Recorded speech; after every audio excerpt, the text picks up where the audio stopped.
কিমা দিদির লাইভগুলো দেখে আর কিমা দিদির ভিডিওগুলো দেখে একটা সত্যি তো প্রমাণ হয়ে গেছে যে কিমা দিদি বাচ্চার বাবা নিয়ে আর বাচ্চার বাবার পরিবার নিয়ে এতদিন ধরে যে সমস্ত কথাবার্তাগুলো পাবলিককে খাওয়াতো, মানে পাবলিককে গেলাতো, সেগুলো পুরোপুরি মিথ্যে কথা, রং চড়িয়ে মিথ্যে কাহিনী দিয়ে পাবলিককে শোনাতো।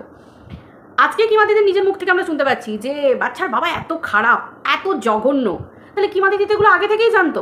এই যে জোর করে জোর গলায় চিৎকার করে করে বারবার বলা, তোমরা কিচ্ছু জানোই না, তোমরা কিছুই জানো না। বাচ্চার দাদু ভীষণ ভালো, মানে বাচ্চার বাবার বাবা একদম ভালো মানুষ কাকু, শুধু বদমাশ হচ্ছে কোনটা, বাচ্চার বাবা আর তার ঠাকুমা। কিমা দিদি তো ইশারা ইঙ্গিতে এটাই বোঝাতে চাইছে। তাহলে এতদিন টিনা যেটা বলেছিল যে আমার শ্বশুরমশাই ভালো, আমার শ্বশুরমশাই খারাপ মানুষ নন, কিন্তু সেই শ্বশুরমশাই দুধু ওই টিনার বাচ্চাকে দুধু খাওয়ানোর ব্যাপারটা নিয়ে যদি কথাটা না উঠতো, তাহলে পরিষ্কার কথা মানুষজন একটা কথাই বলতো। এবং টিনা নিজে মুখেও বলেছিল আমার শ্বশুরমশাই চট করে কোনো কিছু কথা বলেন না। কিন্তু গন্ডগোল হচ্ছে, সংসারে অশান্তির মূল কারণ হচ্ছে আমার স্বামী আর আমার শাশুড়ি মা। টিনা এই কথাটা বলেছিল। তাহলে আজকে তো বোঝা যাচ্ছে সেই টিনার কথাগুলোই ফেরত আসছে। মানে কিমা দিদি পুরোপুরিভাবে গল্প করে না বললেও কিমা দিদি খুব ভালো করে হালকা করে টাচই দিয়ে দিচ্ছে যে আসল বদমাইশ হচ্ছে এই বাচ্চার বাবা আর বাচ্চার ঠাকুমা। কাকু ভীষণই ভালো মানুষ, কাকু একটা সাইডে পড়ে থাকা পরিত্যক্ত মানুষ। মানে বোঝাতে পারছি ব্যাপারটা কি, মানে অ্যাকচুয়ালি পরিবারে আমরা যেটা সবাই বলতাম, তখন বলতো না যে কাকুকে সবাই ভালোবাসে। সেই যে মনে আছে বাড়িতে পাহারাদারের জন্য পাহারা দেওয়ার জন্য রেখে দিয়ে চলে যেত, অনেকে ভিডিও করে করে বলতো যে পাহারাদার। আমি কখনো যদিও বলিনি পাহারাদার কথাটা বলিনি, হ্যাঁ পাহারা দেওয়ার জন্য রেখে যেত এই কথাটা বলেছি। তো যাই হোক পাহারাদার বলে বলতো, তার মানে তো কিমা দিদি এখন সেইগুলোই বোঝাচ্ছে যে বাবা হচ্ছে মানে এক সাইডে পড়ে থাকা একটা মানুষ, তাকে কেউ পাত্তাই দেয় না, মানে ফালতুভাবে সংসারের মধ্যে শুধু খেটে যায়, মানে খাটিয়ে, মানে পাতি কথা হচ্ছে একটা মেশিন, আদারওয়াইজ কিচ্ছু না। মেশিনে যেমন তেল ঢালে ওই দুবেলা খেতে দেয়, বাকি সমস্ত কিছু হচ্ছে বাচ্চার বাবা আর তার ঠাকুমার হাতে। আজকে কিমা দিদির মুখ ফুটেই কিন্তু কথাগুলো বেরোচ্ছে। তাহলে টিনা যে কথাগুলো বলেছিল আজকে তো সবই সত্যি মিলে যাচ্ছে। তারপরেও কিমা দিদি কেন টিনাকে বাজারে বিক্রি করলো, মানে বাজারে মানে কি সোশ্যাল মিডিয়ার ভরা বাজারে কেন বিক্রি করলো? তাহলে কি কিমা দিদির সাথে বাচ্চার বাবার কোনো ডিল হয়েছিল? আজকে কিমা দিদি বলছে বেশ করেছে, ভালো করেছে, এখন বুঝতে পারছি কোনো মেয়েই ওর কাছে থাকবে না। তাহলে আজকে কিমা দিদি নিজের হাতে ঘা লাগতে কিমা দিদি সব কিছু বুঝতে পারছে, তাই তো? কিন্তু তখন তাহলে কেন বুঝতে পারেনি? এমন তো নয় যে বুঝতে পারেনি, তাই তো? তার মানে নিশ্চয়ই ডিল হয়েছিল, কারণ কিমা দিদি ছিল মেন দিদি, যার জন্যই তো সৌমালি অধিকারী নিজের দিদি বাচ্চার বাবার নিজের হলো না। কিমা দিদির সঙ্গে কি দহরম মহরম, তাই না? মানে কিমা দিদি হচ্ছে সর্বে সর্বা মেন অ্যাকচুয়ালি। তো যাই হোক বন্ধুরা, ব্যাপারটা হচ্ছে এই জায়গায় দাঁড়াচ্ছে। তো চলো মজা না বন্ধুরা, দেখতে থাকো ভিডিওটা পুরো। তো বন্ধুরা ওয়েলকাম টু মিলিস ব্লগ। আশা করি তোমরা সবাই খুব ভালো আছো, আমিও খুব ভালো আছি। এখন তো অনেক অনেক অনেক ভালো আছি। মুখোশ খুলে ঝরঝর করে পড়ে যাচ্ছে। দেখো মুখোশ এমনই একটা জিনিস ভাই, মুখের ওপর পড়তে হয় তো, যা হোক কিছু একটা এঁটে দিতে হয় তো, মানে এইগুলো যখন চুলকানি হতে থাকে না, তখন দেখবে অটোমেটিকলি খুলে বেরিয়ে চলে আসে। ভাই চুলকুনি মানুষ কতক্ষণ সহ্য করবে? মুখোশের ওপর দিয়ে কিছু ওষুধ লাগানো আর খুলে চুলকানো, ভাই চুলকে যা আরাম ভাই। ও এখন আমরা চুলকাচ্ছি। তো যাই হোক, খুব ভালো লাগছে জিনিসগুলো দেখে, যে মুখে একদিন দিনের পর দিন মানে নিজের পেট থেকে বেরোনো মেয়ের বয়সী মেয়েকে গাল দিয়েছে, সোশ্যাল মিডিয়ায় ভরা বাজারে বিক্রি করে দিয়েছে, কন্টেন্ট হিসেবে ছেড়ে দিয়েছে, ব্যাগ কাঁধে নিয়ে চলে যেত আমাদের কিমা দিদি কোথায়, বাচ্চাদের বাড়িতে। বাচ্চার বাবার দিদি হতে চেয়েছিল সৌমালিকে সরিয়ে। আজকে দেখো সৌমালির একটা কথা, ভাই ব্রাহ্মণের বউ যতই হোক, ব্রাহ্মণের বউ এক কথার মানুষ বলেছিল ভাই খাল কেটে কুমির আনছিস, এই কুমির একদিন তোকে গ্রাস করে খাবে। আজকে দেখো ভাইয়ের ভূত ভবিষ্যৎ সব খেয়ে নিল। কন্ট্রোভার্সি ক্রিয়েটারকে দিদি বলেছিল, তার ফল আজকে ভোগ করছে। পরিষ্কার কথা, আজকে মানুষ কত মানুষকে ঠুকতো, হ্যাঁ আজকে খালি দেখো তাহলে। ভাই দেখো, যার পেছনে গন্ধ হবে সে তেল মারবে, যার পিছনে গন্ধ নেই সে কেন তেল মারতে যাবে?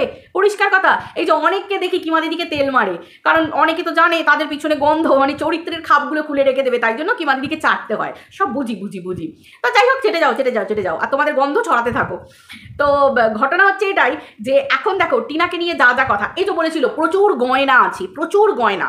বাচ্চার বাবা দুদিন আগে গয়নার কথা বলতে এসেছিল না, বাচ্চার ঠাকুমা দেখলাম অভিশাপ দিচ্ছিল যে গয়না হজম হবে না, এই হবে না। তাহলে গয়নার কথা যেটা উঠেছে, আচ্ছা বলো তো, লাখ লাখ টাকার যদি গয়না থাকতো, তাহলে সেই গয়না এই কিমা দিদিও তো বলেছিল যে প্রচুর গয়না নিয়ে চলে গেছে গামলা টেপি, প্রচুর গয়না নিয়ে চলে গেছে টিনা, প্রচুর গয়না নিয়ে চলে গেছে। আচ্ছা তোমরা ভাবো, গয়না যদি প্রচুর থাকতো তাহলে টিনার বিয়েতে কেন গয়না দেয়নি? তার মানে কি সত্যি ওই পরিবারটা কৃপণ? মানে সত্যিই কি এরা বাইরের মেয়েকে নিজের মেয়ে করে রাখতে পারে না? মানে বৌমা করে আসার পর নিজের মেয়ে করে রাখতে পারে না?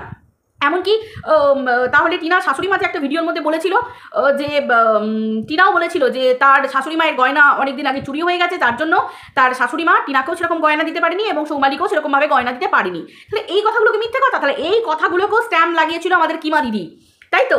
আজকে তাহলে কিমা দিদির মুখে চুনকালি পড়লো, কিমা দিদির মুখে চুনকালি পড়লো, তার মানে কিমা দিদি কি ডাহা মিথ্যেবাদী! বাপরে বাপ, কিমা দিদি তো 6কে 9 করে দিচ্ছে, হ্যাঁ, হয়কে লয় করে দিচ্ছে। বাবারে বাবা, যেই আঁতে ঘা লেগেছে। অ্যাকচুয়ালি আঁতে ঘা বলতে কি জানো তো, কিমা দিদির এখন ধারণা হচ্ছে হেডকোয়ার্টার বাচ্চার বাবাকে চালনা করছে, হেডকোয়ার্টার থেকে বাচ্চার বাবাকে চালনা করা হচ্ছে, কিন্তু কিমা দিদির হাতের মুঠো থেকে বেরিয়ে গেছে। অ্যাকচুয়ালি কিমা দিদির গন্ডগোলটা হচ্ছে এই জায়গায় যে বাচ্চার বাবা এতদিন আমি রাষ্ট্রান ছিলাম, আমি সর্বা ছিলাম, এখন হেডকোয়ার্টার চালনা করছে। অ্যাকচুয়ালি কিমা দিদির গাত্র জ্বালা হচ্ছে এটাই। তার মানে আর 5টা কন্ট্রোভার্সি ক্রিয়েটারের থেকে কিমা দিদি কোনো আলাদা নয় হিসেব মতো দেখতে গেলে, তাই তো? কিমা দিদি ওই যে মহান সাজেন, তাই তো? অ্যাকচুয়ালি কিমা দিদি কী করে মহান সাজেন আমি অন্তত বুঝে উঠতে পারি না। প্রথমত দেখো, পরিষ্কার কথা বলছি, এই তো সবাই বলছে যে টিনা আবার নতুন করে বিয়ে করবে, তো সব বিয়ে না করার কি আছে? কিমা দিদি যদি এই বয়সে বসে মানে সংসারে বসে ছেলে মেয়ের জন্ম দেওয়ার পরে, ছেলের বিয়ে হয়ে গেছে, মেয়ে 2 দিন পর বিয়ে হবে, তারপরে কিমা দিদি ঘরে বসে বসে যদি প্রেমিকের গল্প করতে পারে, রাতের পর রাত লাইভে বসে প্রেমিককে নিয়ে গল্প করতে পারে, খুললাম খুলে ভিডিও করতে পারে এবং বলতে পারে জোর গলায় বুক বাজিয়ে যে আমার একখান ভালোবাসার মানুষ আছে, আমার বর আমার ভালোবাসার মানুষ নয়, আমার বর শুধুমাত্র আমাকে একটা জীবন দিয়েছে, পাঁক থেকে তুলে এনে একটা জীবন দিয়েছে, আদারওয়াইজ আমার বর কিচ্ছু লয়, তাই তো? তাহলে সেই জায়গায় দাঁড়িয়ে টিনার ক্ষেত্রে কি গন্ডগোল আছে? টিনার তো এই সবে মাত্র বয়স, কিমা দিদি নিজেই বলছে যে হাড়ে বজ্জাত, বাচ্চার বাবা হাড়ে বজ্জাত। তাহলে বাচ্চার বাবা হাড়ে বজ্জাত, কিমা দিদি পাতানো দিদি, সেই সম্পর্ক আঁতে ঘানা লাগতে লাগতে হাড়ে বজ্জাত হয়ে গেল। তাহলে টিনা 5টা বছর ওই পুরুষের সঙ্গে সংসার করেছে, ওই শ্বশুরবাড়ির লোকগুলোর সঙ্গে মিশেছে, সন্তানের জন্ম দিয়েছে, তাহলে তার উপর কি যায়? মানে 1 বছরের সম্পর্কে হাড়ে বজ্জাত হয়ে গেল 1-1.5 বছরের মধ্যে। টিনা 5টা বছর সংসার করেছে, স্বামী স্ত্রীর সম্পর্ক, তাহলে হাড়ে বজ্জাত কি নয় সেটা তো টিনা সব থেকে বেশি ভালো জানবে। তাহলে কিমা দিদি যে ব্যাগ গাঁদে নিয়ে গিয়ে দিনের পর দিন ক্যামেরা খুলে ফোকাস রেখে বসে, কি দহরম মোহরম, কি দহরম মোহরম কিমা দিদি, তখন হেভি দিন কিমা দিদি না? কিমা দিদি একবারে মানে কি বলবো, সর্বা বাচ্চার বাবার কাছে বিনা স্বার্থে কিমা দিদি যাচ্ছে প্রোটেক্ট করতে, আই ডোন্ট নো কীভাবে প্রোটেক্টেড ছিল, আমি অন্তত জানি না, প্রোটেক্ট করতে। এইবার আসি কিমা দিদির কর্তব্য জ্ঞান। ওরে মারি, কিমা দিদির কি কর্তব্য জ্ঞান! ও মা, আমার লজ্জা লাগছে, শরম লাগছে কিমা দিদির কর্তব্য জ্ঞানের কথা শুনলে। কিমা দিদির কর্তব্য জ্ঞান কি না, ওই রাস্তা দিয়ে গাড়ি নিয়ে আসছে, বাচ্চাটাকে দেখেছে নেবুলাইজার চলছে, নেবুলাইজড করা হচ্ছে বাচ্চাটাকে, তো ঠিক আছে চলো। কিমা দিদির এত কর্তব্য জ্ঞান, একবার ফোন করে কাকুকে জিজ্ঞাসা করেছে আমি কি তাহলে যাবো, দেখা করে আসবো। এটা হচ্ছে কিমা দিদির কর্তব্য জ্ঞান। কেন না, কিমা দিদি বলে দিচ্ছে ইউটিউবের বন্ধুরাই কিন্তু জিজ্ঞাসা করবে, যে ইউটিউবের মানুষ জিজ্ঞাসা করবে দিদি বাচ্চাটা নার্সিংহোমে তুমি কি একবার যেতে পারলে না। অ্যাকচুয়ালি এটাও কিমা দিদির স্বার্থ। আমি একটু ভেঙে বলে দিলাম, কিমা দিদি কীভাবে নিজের বাচ্চার বাবার ভিউয়ার্সদেরকে নিজের কাছে টানবে, সেই টেকনিকটাও কিমা দিদির মধ্যে, যে সাপও মরবে লাঠিও ভাঙবে না, বাচ্চার বাবাও মরলো লাঠিও ভাঙলো না। মরলো মানে কি, অ্যাকচুয়ালি ব্যাপার হচ্ছে ইউটিউবের পর্দা থেকে মরলো, সেটার কথা বলছি। মানে পাতি কথায় হচ্ছে মানে ভিউয়ার শূন্য হয়ে গেল, সেই কথাই বলছি। হ্যাঁ, মরলো, বাচ্চার বাবা যুগ যুগ জিও, 100 বছর বাঁচুক, দীর্ঘজীবী হোক। তো যাই হোক, ঘটনা হচ্ছে যে ব্যাস পরিষ্কার কথা, একদম ইউটিউবের ভিউজ মরে গেল বাচ্চার বাবার।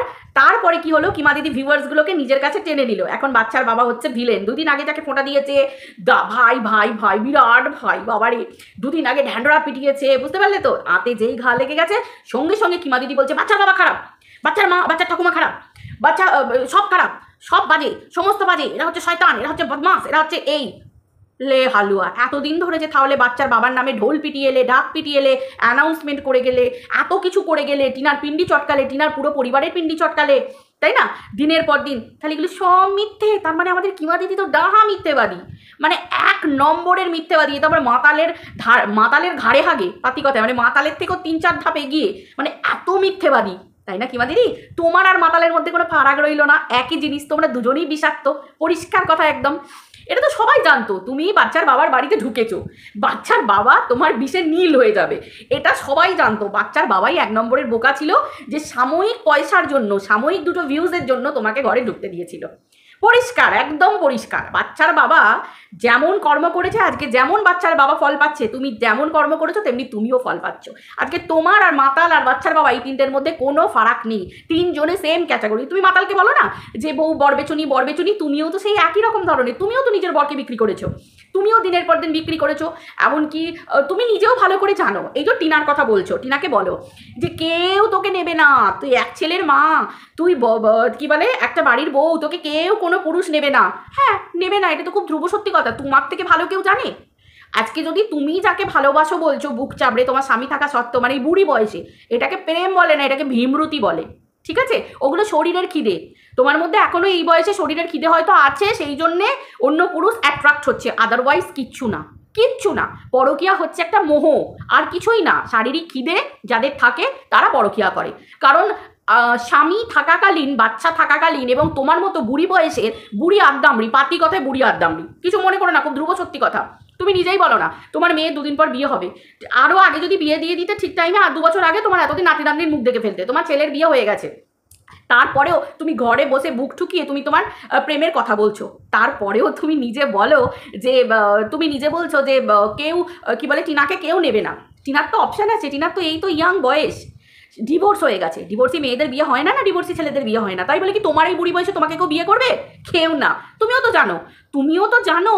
তো ফোকলা তো বরং ফোকলার বিয়ে হয়ে বউ পালিয়েছে, ফোকলাও ডিভোর্সি। আর টিনা 2 দিন পর ডিভোর্স হয়ে যেত। সে টিনা যেমন চয়েস করেছে, টিনার কপাল তেমন পুড়তো।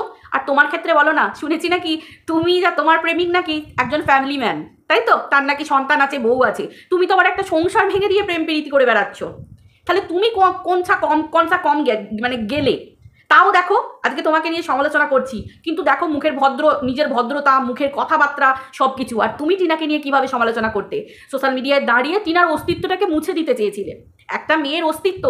আর সব থেকে বড় কথা কি বলো তো, তোমার পেটের মেয়ের বয়সী মেয়ে টিনা, তার অস্তিত্ব তুমি মুছে দিতে চেয়েছিলে। তুমি নিজে দাঁড়াতে চেয়েছিলে, ইনকাম করতে চেয়েছিলে, ভিউয়ার গেন করতে চেয়েছিলে, ভিউজ গেন করতে চেয়েছিলে। বুঝতে পেরেছো?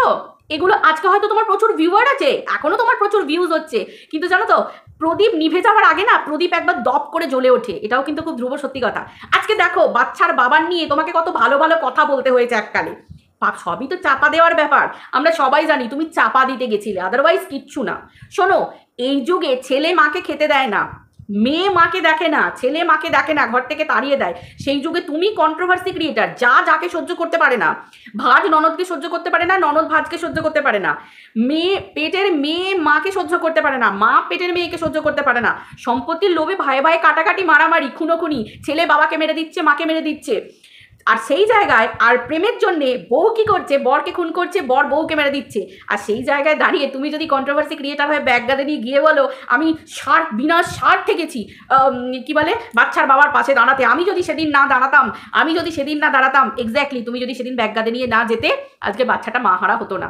কারণ বাচ্চার বাবা একটা সময় মুখ থুবড়ে পড়ে যেত, পাবলিক ওকে ওর অকাত দেখিয়ে দিত। ঠিক আছে, টিনা ভুল করলে টিনাকেও যেমন পাবলিক তার অকাত দেখাতো, তেমনি বাচ্চার বাবা ভুল করলে বাচ্চার বাবাকেও পাবলিক অকাত দেখাতো। টিনা যে পরকীয়া করেছে, সেটা যে ভালো করেছে, সেটা আমি বলবো না, সেটা আমি কখনোই বলবো না। কারণ পরকীয়া নয়, তোমার স্বামী তোমাকে পছন্দ করছে না, তুমি বাড়িতে যাও, তুমি ডিভোর্স দিয়ে দাও, একটা মিল সব কিছু ইয়ে করো, সন্তানটা একটা ঠিকঠাকভাবে, অনেক বলছি না, ডিভোর্স অনেক মানুষের হাজব্যান্ড ওয়াইফে হয়, ঠান্ডা মাথায় হয়। বাচ্চা বাবার কাছে থাকে, যদি বলে যে হ্যাঁ মাকে দেবো না, ঠিক আছে বাবার কাছে রইলো, মাকে দেখতে পাওয়ার অধিকার থাকে, মামার বাড়ি যাওয়ার অধিকার থাকে, বাবার বাড়িতে থাকে, উভয়ের ভালোবাসা পায়। কিন্তু তুমি মাঝে থেকে, আরে সঙ্গীতা চক্রবর্তী তো চিল্লিয়ে লাইভে বলেছিল যে তুমি প্রথম সঙ্গীতা চক্রবর্তীকে বলেছিলে এই বাচ্চার বাবা আর মাকে কোনোদিন এক করে দেওয়া যাবে না, বলেছিল, তুমি এই কথা বলেছিলে। তাহলে বুঝতে পারছো, তোমার পুরো পাবলিক জানে তুমি যাদের এই গোলগাপ্পা খাওয়াচ্ছ না, মানে তুমি যাদেরকে অ্যাকচুয়ালি এই গ্যাস দিচ্ছ, এগুলো তারা হজম করুক, বাট আমরা নই, আমাদের মতো মানুষ না, যারা অ্যাকচুয়াল সংসারী, যারা ভদ্র বাড়ির। এই জন্য বলে যে জন্মটা না, একটা জন্মের একটা বৃত্তান্ত একটা ঠিকঠাক হওয়া দরকার গো। সব জায়গা থেকে উঠে এলে হয় না, বুঝলে তো, হয় না। যতই তুমি যাই বলো না কেন, সব কিছুর পরেও বিয়ের সময় মানুষ এই জন্য জন্ম পরিচয়টা অন্তত ঠিকঠাক দেখে। কেন বলো তো? হাজার মানুষ ডায়লগ দেয় জন্ম হোক যেটা সেটা, কর্ম হোক ভালো, কিন্তু কজন কর্ম করে? তোমারও তো জন্ম যেটা সেটাতেই হয়েছে, ঠিক জায়গায় তো হয়নি, তুমি নিজেই বলেছো সোশ্যাল মিডিয়ায়। কিন্তু তোমার কর্মটা দেখো, আজকে তোমাকে চোখের জল ফেলতে হচ্ছে, অ্যাকচুয়ালি এটাই তোমার ফল। কর্মের ফল হচ্ছে এটাই, তোমাকে চোখের জল ফেলতে হচ্ছে। এটা হয়েছে কি, একটা বাচ্চাকে তার মায়ের আঁচল থেকে সরিয়ে দিয়েছো, একটা মাকে তোমার জন্য একটা মাকে, মনে আছে সেই দিনগুলো, গাড়ির ভিতরে থেকে মা যদি ছেলেকে একটুখানি দেখতে যায়, মনে আছে নিজের বুকের আঁচলে করে এরকম করে জড়িয়ে ধরেছি, গাড়িকে বলেছি সরিয়ে নিয়ে চলে চল, কি না টিনা নাকি বাচ্চা নিয়ে চলে যাবে।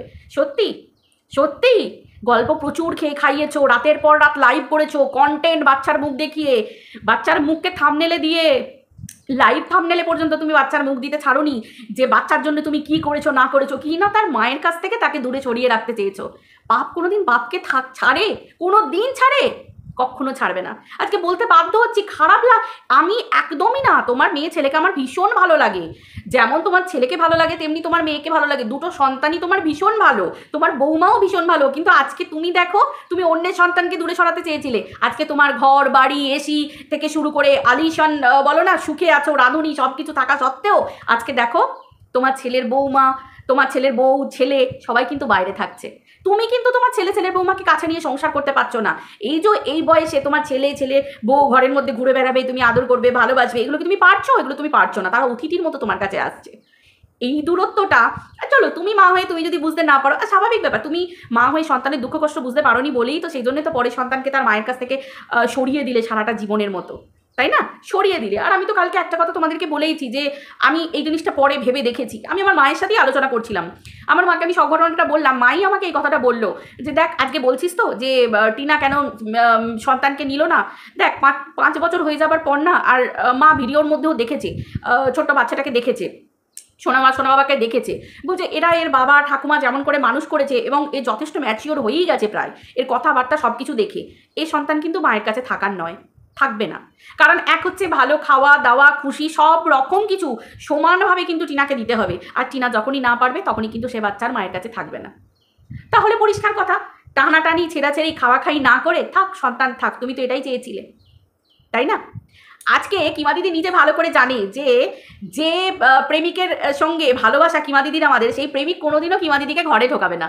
কিমা দিদি এই যে বলে ঘর ছেড়ে পালিয়ে যাবো, আমি একা থাকবো, অন্য কোথাও থাকবো, কিমা দিদি কখনো দোকার কথা বলে না। কেন বলে না বলো তো? প্রেমিকের কথা বলে না কেন? কিমা দিদির প্রেমিক কিমা দিদিকে রাখবে না, কারণ সে একজন সংসারী মানুষ, তার টান ওই শরীর পর্যন্ত, তার টান ওই ফলস ভালোবাসা, আদারওয়াইজ সে কখনো স্বীকৃতি দিয়ে কিমা দিদিকে বিয়ে করবে না, বা ঘরে আই মিন ঘরে তুলবে না। আর আমাদের সমাজে ঘরে তোলা মানে সিঁড়িতে সিঁদুর না দিলে বুঝতে পারছো তাকে কি বলে বোঝা যাচ্ছে। তো সেটাই হচ্ছে ব্যাপার। তাহলে টিনার বেলায় কি? টিনা তো ডিভোর্সি হয়ে যাচ্ছে, তাহলে টিনার আবার একটা বিয়ে হতে পারে কেন না? ডিভোর্সি মেয়ে ডিভোর্সি ছেলে তাদের তো বিয়ে হয়, তাদের বাঁচার অধিকার হয় না? তো 100 বার টিনার বিয়ে হবে, কেন হবে না? কিসের জন্য হবে না? সন্তান তো জানে যে মা মরে গেছে, সন্তান তো জানে মা মরে গেছে মানে কি? সন্তানের জীবনে তো মায়ের কথা উচ্চ বাচ্চা কিছুই হয় না। যে সময়টা সন্তান মায়ের কাছে থাকার দরকার ছিল, সেই সময়টাই তো কন্ট্রোভার্সি ক্রিয়েটারটা কেড়ে নিয়েছে। আজকে সবাই বলছে বাচ্চার বাবা খারাপ, 2 দিন আগে টিনা খারাপ ছিল, বাচ্চার বাবাকে নিয়ে মাথায় তোলা হয়েছিল, আর তার জন্যেই তো টিনার কাছে সন্তান দেওয়া যাবে না। টিনা নোংরামি করে বেড়াচ্ছে, এই করছে ওই করছে। ভাই কত কন্ট্রোভার্সি ক্রিয়েটারকে দেখছি বাড়িতে বর থাকা সত্ত্বেও পরের কাছে হাত পাততে হচ্ছে টাকার জন্য, মানে পরপুরুষের কাছে, তাদের সাথে চ্যাটিং, তাদের সাথে কথা বলা, গল্প করা। আমরা তো ওগুলো স্বপ্নেও ভাবতে পারি না, তাই না? যদিও ভদ্র অভদ্র ফ্যামিলি বলে তো একটা কথা থাকে, তাই না? মানে শিক্ষিত অশিক্ষিত পরিবার বলে একটা কথা থাকে, আর পরিবারের স্ট্যান্ডার্ড বলে একটা কথা থাকে, এইগুলোতেই তো স্ট্যান্ডার্ড মেনটেন হয়।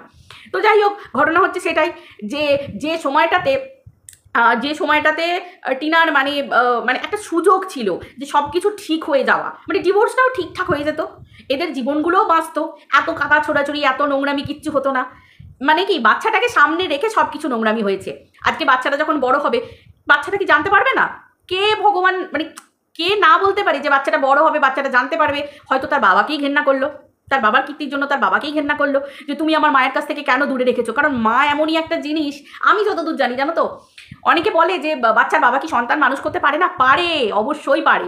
এখন তুমি যদি টাকা পয়সা জিনিসপত্র, এসি গাড়ি টিভি ফোন, দামি ফোন লোভ দেখিয়ে দাও, তাতে বাচ্চা মানুষ হয় না। ওটা হচ্ছে মানুষ সবার মতো দেখতে লাগে, কিন্তু বাচ্চাটা অ্যাকচুয়ালি ভবিষ্যতে বকে যায়। আর মা থাকলে মা শাসন করবে, কিন্তু মায়ের সেই শাসনটাই সন্তানকে জীবনে গড়ে দেবে। ওই জন্য বলে বাবা যদি মারাও যায় না, সে সন্তান মানুষ হয়ে যায় মা থাকলে, কিন্তু মা যদি কিছু হয়ে যায় সে সন্তান একদম বকে যায়। সে সন্তান কোনোদিন মানুষের মতো মানুষ হয় না। হ্যাঁ, আমি তো বললাম বড় হবে, লম্বায় বড় হবে, চেহারায় বড় হবে, ভালো খাবার খাচ্ছে, মানে গ্রোথ থাকবে, হেলথ ভালো থাকবে, তারপরে কি হবে, হাতে দামি ফোন থাকবে, শার্ট থাকবে, দামি প্যান্ট থাকবে, দামি ওয়াচ পরবে, দামি ব্যাগ নেবে, সব কিছু হবে, সব বড় কিছু হবে, কিন্তু অ্যাকচুয়ালি মানুষ হয় না। এটা খুব ধ্রুব সত্যি কথা, খুব ধ্রুব সত্যি কথা। তার মানে আজকে পরিষ্কার কিমা দিদি প্রমাণ করে দিল যে কিমা দিদি এতদিন ধরে বাচ্চার বাবার পরিবারকে ঢাকা দিয়ে এসেছে, চাপা দিয়ে এসেছে, ওদের পরিবারের আসল সত্যিটাকে ঢাকা চাপা দিয়ে এসেছে, পাবলিকের কাছে পৌঁছাতে দেয়নি। আজকে কিমা দিদির আঁখে ঘা লাগতে কিমা দিদির মুখ থেকে সব কিছু সত্যি সত্যি বেরিয়ে গেল। যেমন সঙ্গীতা চক্রবর্তী, আমার দিভাই আমার দিভাই আমার দিভাই, আজকে শুনছি নাকি সঙ্গীতা চক্রবর্তী নাকি কত কি বলে দিল কিমা দিদি সঙ্গীতা চক্রবর্তীর নামে, যে এই মেয়ে পাচার করে, এই করে, ওই করে, এই নোংরা, ওই নোংরা, এই ক্লায়েন্টের এই করে দেয়, ওই করে দেয়, কত কি বেরোলো। একদিন ওই মুখেই কিন্তু সমস্ত কিছু ভালো বলতে হয়েছে। তার মানে প্রবলেমটা কিমা দিদির মধ্যে। কিমা দিদি স্বার্থ নিয়ে সকলের সাথে মেশে, আর স্বার্থে যখন আঘাত লেগে যায় তখন কিমা দিদি ফোঁস করে ওঠে, সবার নিয়ে বলতে বসে যায়। অ্যাকচুয়ালি এটা কিমা দিদির স্বভাব। কিন্তু কিমা দিদি, তোমার এই স্বভাবের জন্য তুমি নিজের অনেক বড় ক্ষতি করে ফেলেছো। টিনার ক্ষতি করতে গেছো, কিন্তু টিনার ক্ষতি হয়নি, টিনার ভালোই হয়েছে। আজকে টিনা ঘুরে বেড়াচ্ছে, তাই হচ্ছে। ওর যদি মনে করে কোনোদিন বিয়ে করবে, টিনার পরিবার যদি মনে করে যে হ্যাঁ টিনা বিয়ে করতে রাজি আছে, টিনার ভবিষ্যতে বিয়ে হবে, না আবার কি আছে, বাচ্চার বাবা যদি মনে করে বিয়ে করবে, বাচ্চার বাবারও বিয়ে হবে। কিন্তু ক্ষতিটা কার হলো? ওই ছোট্ট সন্তানটার। আমাদের অভিশাপ কিচ্ছু না, কিচ্ছু না। কিমা দিদি তুমি যুগ যুগ জিও, কারণ পাপের ফলগুলো ভোগ করতে হবে তো। আর ওই বাচ্চাটা যত বড় হবে, ওর মনে যত কষ্ট হবে, ওর যখনই চোখের জল পড়বে, যত বড় হবে আস্তে আস্তে বুঝবে, জানবে, কানাঘুষো শুনবে, মা নেই, কেউ বলবে মা আছে, তোর মা তো মরেনি, তোর মা তো বেঁচে আছে, তখন ওই সমস্ত ভিডিও থাকবে কিমা দিদির। সেই যথেষ্ট বাচ্চাটা তখন দেখতে পাচ্ছে, কিমা দিদিকে তো দেখেছে, সেই কিমা দিদির বলা কথা শুনবে, আর চোখের জল পড়বে, আর অভিশাপ লাগবে তোমাদের, যারা যারা এই কাজগুলো করেছো। এই দিনটার জন্যই তো ওয়েট করে আছি, কারণ ভগবান আর রাক্ষস এই দুটোর মধ্যে যুদ্ধে আজও কে জেতে এটা দেখার জন্য। শুনেছি ভগবানেদেরই মানে ঈশ্বরের জয় হয়েছিল, ভগবানের জয় হয়েছিল, দৈত্যকুল ধ্বংস হয়ে গেছিল। এইবার তো দেখা দরকার যে ভগবানের জয় হয় না রাক্ষসদের জয় হয়, এটাই তো দেখার দরকার, তাই না? তো চলো বন্ধুরা, ভিডিওটা এই পর্যন্ত রাখছি, আবার দেখা যাচ্ছে পরের ভিডিওতে। সবাই ভালো থেকো, টাটা।